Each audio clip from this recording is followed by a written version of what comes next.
for Football at 4. We do it every day at this time. One thing, that was interesting. I don't know. Now, John, did you listen to Brady this morning on the Stern Show at all? I did. Howard is brilliant. Yes. Second best interviewer to Mike Gill. I don't know that Howard can do football questions 5 days a week for the whole year. No, I don't think he could. He can do some other things. I joked that we learned more about Tom Brady today than we did in the past 20 years combined. Yes. So when he gets people to sit down, he gets stuff out of them. Now, some of the things, what were some of the meatiest football parts of it that you were like, oh, I didn't know that, or that was something that, what was the main football part that came out of this interview that you now learned about Brady, whether it be why he left New England, why he chose Tampa, something to that effect? Well, I don't know if it's directly related to football, but the legacy part, he said he doesn't care about legacies. He's never cared about legacies. That means nothing to him. So, I mean, from my framework, my thought from just looking at it from the average person, would, be very obviously excited, I would think, by what he's built up in New England. And it didn't mean anything to him. And when you talk about him and everybody's known about his competitive streak and the chip on the shoulder since he was picked number 199, well, you can sort of twist that in two different ways. And from his perspective, it came down to a new challenge, and he embraced the new challenge more than, look, I should play 21 years in New England, every single year in New England. Just didn't mean anything to him, which to me is a bit surprising. Yeah, I was a little surprised by the fact that, the whole legacy thing, he was like, you know what, I don't care, but the other thing that kind of stood out was that he said he probably knew before the season that he was done in New England. And you wonder, what would be the mindset to say, I know I'm playing this year and that this is the last year that I'm playing here and I'm out? Well, I think that part of it had to do with the free agency, and it was clear he was going to be a free agent really for the first time in his entire career to be able to say, okay, I can think about something else. So once they came to that essentially agreement from his standpoint, and he said it wasn't 100%, and things may have changed as the season wore on.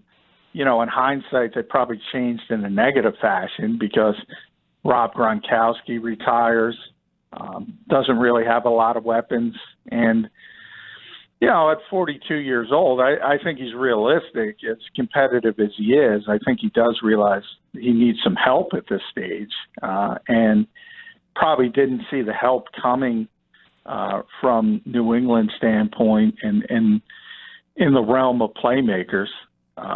So I can only speculate, but I think it had more to do with that than anything else. He's going to be free, and he's going to look for a new challenge. Yeah, he did mention that, he had never got the opportunity since college. And I guess it kind of had that LeBron James feel when LeBron left the Cavs, that he never got that chance to kind of be wooed, right? I mean, hey, we all want to feel wanted, and that he had teams. Now, did you get the sense that he didn't have as many teams as maybe he thought? Yeah, I definitely think he didn't have many teams that were interested at all. And we talked about that a lot during the process. I mean, it just doesn't make sense from a football standpoint. You got to tie yourself into a pretzel for this to make sense, and I include the Tampa Bay Buccaneers in that as well. I just don't understand.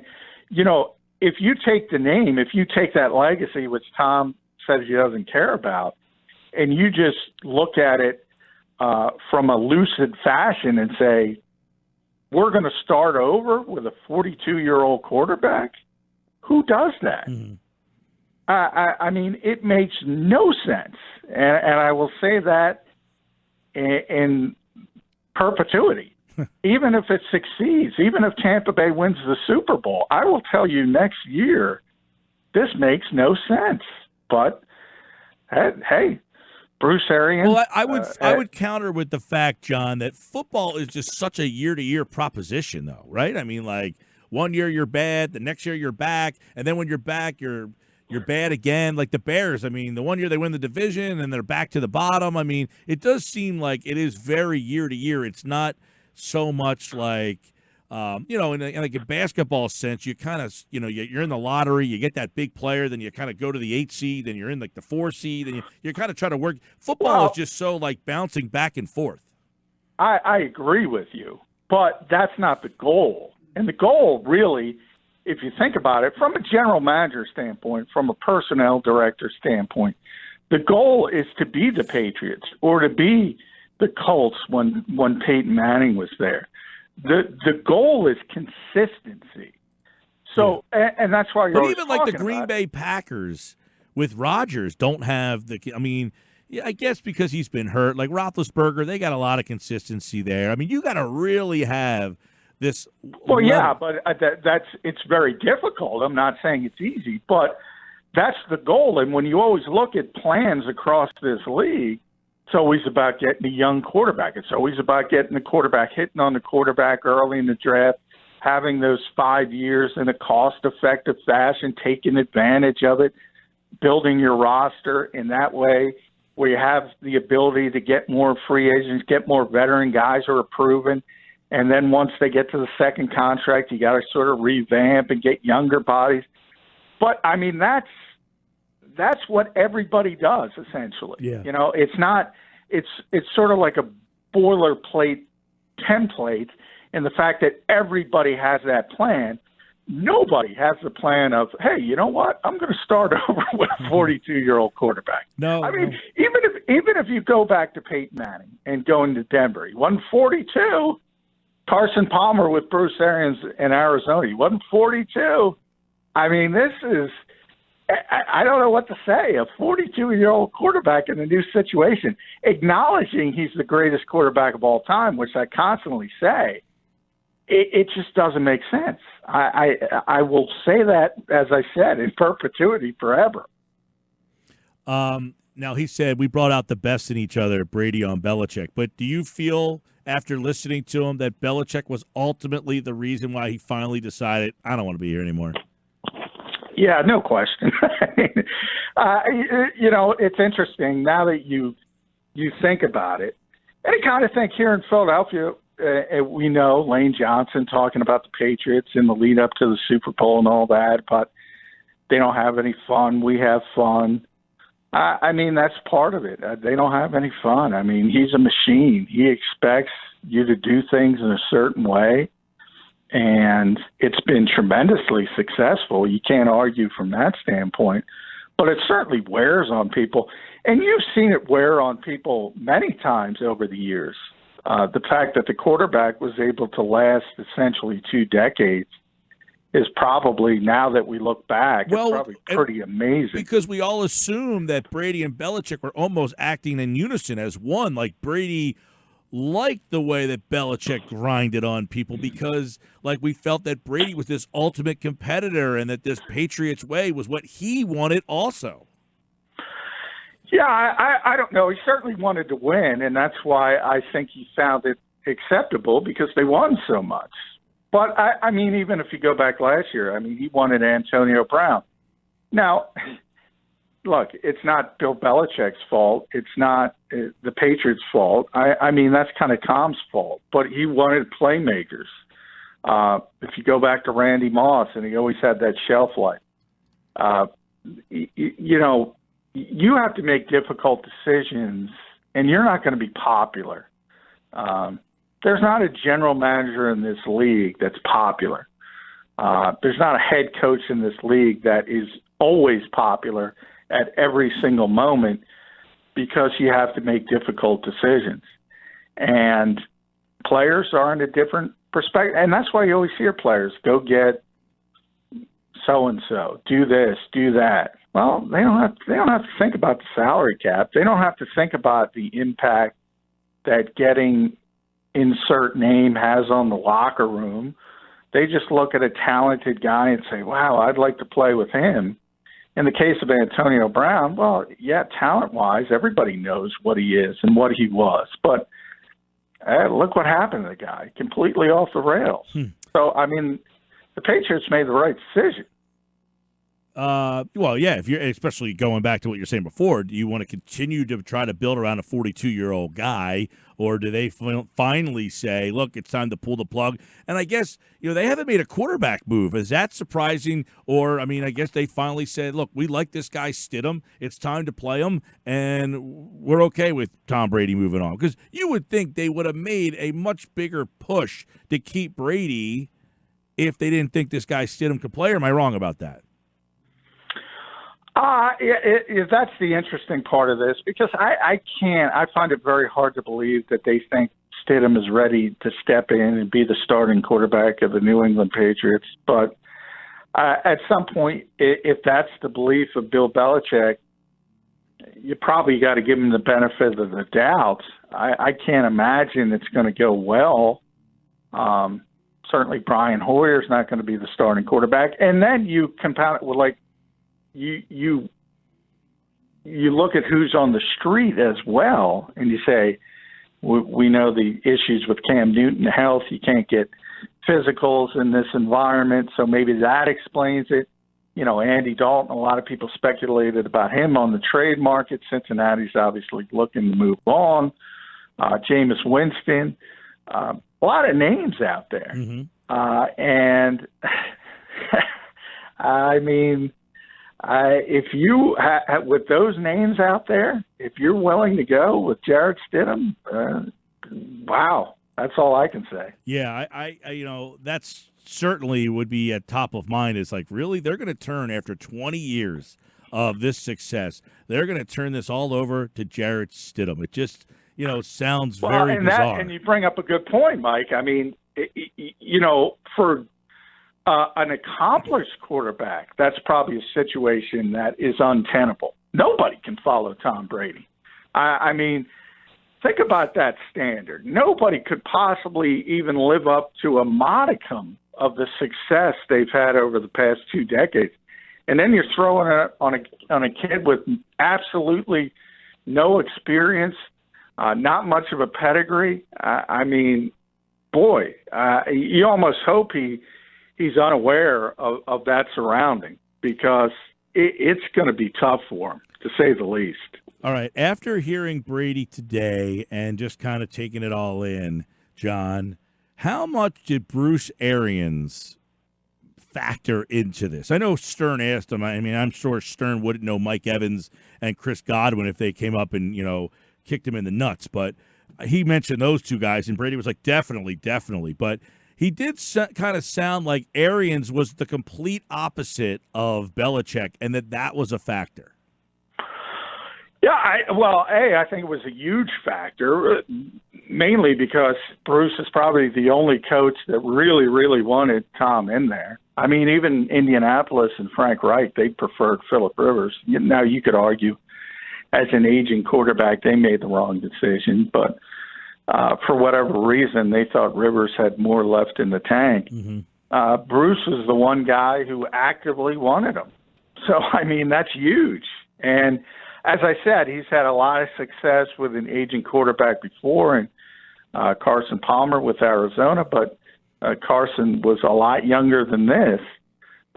So the fact that he was just willing to go in that direction, I think, was a huge part of it. So I think a ton of it had to do with Bruce Arians. And, I mean, I think you could go to any coach in this league, and when you compare him next to Bill Belichick and what I said about Lane Johnson and, being a little bit more player-friendly, I mean, everybody is probably going to be a little bit more player-friendly, with maybe the exception of Mike Zimmer. That's about it. It was very compelling. Now, we found out that, Tom had some marriage issues, and when he went out on a date with Giselle, he found out that his former girlfriend was pregnant, so he had to throw that bombshell on Giselle at the beginning of their relationship. I mean, there was a lot of some gold. What was your favorite part that you found out about Tom Brady? Bridget Moynihan, by the way, for all the Blue Bloods fans. I think, anytime. I think my favorite part was Derek Jeter being his landlord in the crappy Wi-Fi. They couldn't get the Zoom call done. Yeah, early in the call. Yeah, and if you think about, I don't know if you've ever seen that place. They call it St. Jetersburg in Tampa. But to think that house of all houses has got crappy Wi-Fi, that makes me feel better because I'm not happy with my Comcast Wi-Fi. And yes, I said Comcast. Well, they're out there still working, so we'll give them a shout out for at least trying to fix some things. All right. So, by the way, so I was thinking about this. Who's a bigger, more well-known star, Brady or Stern? I think that's interesting. I mean, it's kind of, we're sports guys. So I do think in our world, probably Tom, but I think in the real world, probably Howard. I think there are a lot of people that aren't sports fans. And to those people, like, they don't know anything about sports and they don't care. Yeah. And they're not interested. And they all know who Howard Stern is. So I think overall, probably Howard Stern. But if you're sports-centric, it's going to be Tom Brady. No, I've met Stern before. I've never met Brady. So I don't know who would feel that they're bigger because Brady mentioned to Stern that Stern kind of big-timed him one time. But I've actually met Stern before. I've never got a chance to meet Tom Brady. I have met LeBron James before. That's probably I don't know. I've met Trump, so I guess he's the president. It's got to be. I did meet George Bush one time. So it's probably Bush. You have two presidents. Yeah, I've met George Bush and Donald Trump, and I always tell the story that Trump shook my hand with two fingers, and that was kind of how. He's a germaphobe. You're lucky you got the handshake at all. Yeah, he doesn't shake hands. No, well, did you hear Fauci is recommending that the handshake goes away? Like that will no longer be a part of our society after this. The handshake's gone. Yeah, and it probably should be. I long ago I went to the fist bump. Yeah. Now we can't even do that, evidently. The fist bump, right, yeah. But I did shake hands with Stern. He's another guy who doesn't like to shake hands, but he did give me the full hand where Trump only gave me the two fingers. Mike Greenberg also gave me the hand, but he went right to the sanitizer. that always makes you feel good, too. Right? And by the way, I understand it because I'm a bit of but I also have some self-awareness to the fact where if I do have to shake somebody's hand, I'll wait to go to the hand sanitizer so they're out of the view. Because I don't want to, I don't want to make them feel bad. Yeah, your dirty hand. I don't want to touch it here. I'm going to wipe it off with this sanitizer because I think you're dirty. Exactly. You gotta have some self-awareness. You gotta make the other people feel good. I think that's always been my personal. But that's a pretty good group, Mike. That you've right. My you got two presidents of the United States. You got Howard Stern. You got. Yeah. Mike Tyson. I met Mike. I shook hands with Mike Tyson. I've certainly met LeBron. LeBron at one point knew my name. He would. Wow. So that is probably the biggest. And he's one of the biggest stars in the world. I told you my LeBron story, right? It was me, LeBron, and Sal Powell in the locker room. And Sal Powell. We both know Sal Powell gave me the business. That's big time. But Sal Powell gave me the business because he was having the conversation with LeBron, and I was just kind of standing there. And then he asked me afterwards, did you get that? Were you recording that? And I was like, what? Like, he wanted me to record the conversation because LeBron was telling Sal Powell how he watches him on the matchup show. And Sal was mad at me because I wasn't recording the conversation. I was like, I can't be the third wheel guy in this conversation holding up my phone recording this conversation. Sal wants proof that LeBron watches the matchup show. Yeah, exactly. You'll like this though because I get my like random email from Sal that'll say Sal Powell Friday ? So Sal will be on Friday. He has requested to be a part of the show this Friday. So I don't know what level of that puts me at, that Sal wants to come on my show, yet asked me to record the conversation between him and LeBron James. Well, if Sal's listening right now, Sal's going to yell at you for saying he's not the most famous person you know. No, I don't know. I got to say Bush, Trump, Howard Stern, LeBron. I guess Mike Tyson might be fifth. Now, I don't count being in the locker room in terms of like covering a game as meeting, but like LeBron James was just me, Sal, and LeBron. I wasn't like standing in the herd, of everybody. It was just three of us in there. At that point, that's a meeting. Yeah, that's a meeting. Yeah, and I only know LeBron from All-Star games and NBA Finals. Well, you said he knows your name. Yeah, but that's from press conferences. You got to say your name. True. And they get to know you when you're at those things consistently. So that's what that stemmed from.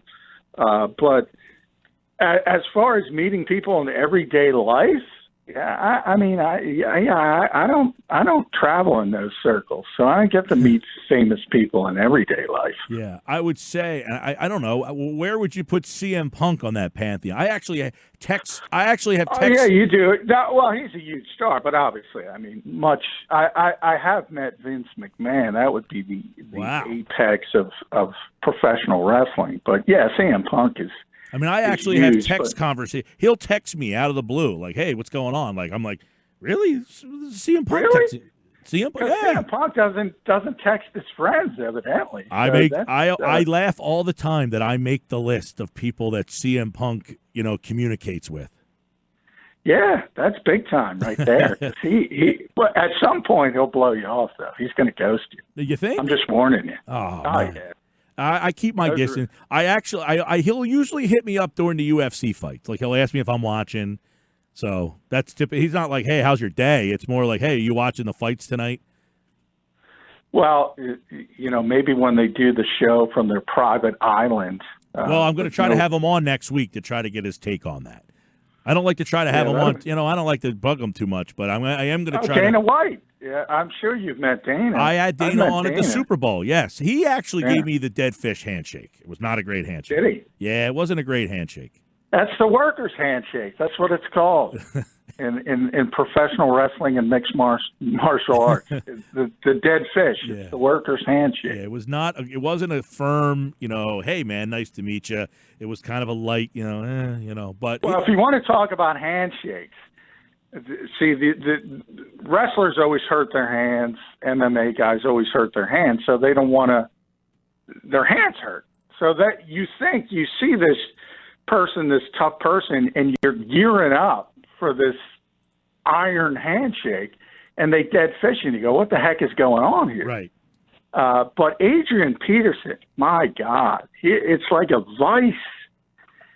He will bring you to his knee, to your knees. That's like Mike Tyson. Tyson's hand's like a catcher's mitt. So when he shook my hand, I was like, "Oh my!" Now you know why this guy was the heavyweight champion of the world. His whole hand just engulfs you, and you're like, "Holy crap!" Like, look at the size of this guy's mitts. And I will tell you another story about hands, real quick. Jim Marshall, who was the wrong way run guy, remember him? He was the Iron Man of the NFL before Brett Favre broke the record. Played defensive end. I met that man when he was probably 65 years old, and I was in my early 30s, late 20s, somewhere in that range. And he just, at that age, took me to in fact, I would say even worse than Adrian Peterson in his prime. That's how strong this guy was at 65 years old. Wow. One more thing I want to get to, and a fun conversation, by the way. Kevin Colbert says he wants 3 more rounds of the draft. Yeah, I was laughing at Kevin. Yeah. These GMs are a trip. They are really a trip. And I think it was Greg Gabriel, who's an old scout, been with the Bears for a long time, and was with the D.C. Defenders in the XFL for this XFL season. And he was just on Twitter saying, "Hey, we did a whole virtual draft. We didn't have a problem whatsoever." This nonsense is absurd. This is a $15 billion industry. Right. You can do a damn virtual draft. These GMs are nuts. They really are. Yeah, I find it hard that like Zoom or Microsoft Teams or someone can't come up with some sort of specialty room just for them for an event like this. If they want to do it so bad, pony up and have them do something special. Exactly. You have the assets to do it. Yeah. It's not like they have to download Zoom to the rest of us, like the rest of us, and we're at their mercy. I mean, they'll make some. As you said, they'll do some extra special stuff if you're willing to pony up, and they have the assets to do it. I think this stuff is crazy. All the talk about the potential difficulties of doing this, and then Kevin Colbert's basically saying, "Well, I'm going to screw this up, so give me 3 more chances to screw it up." Exactly. I mean, show some confidence in your ability. John McMullen, football at 4, 97.3 ESPN.com, at JF McMullen, Sports Illustrated, and, of course, here on the Boardwalk Honda Hotline. Thanks, man. All right, thanks, Mike. He's back tomorrow, football at 4 again, here on the Bash, 97.3 ESPN.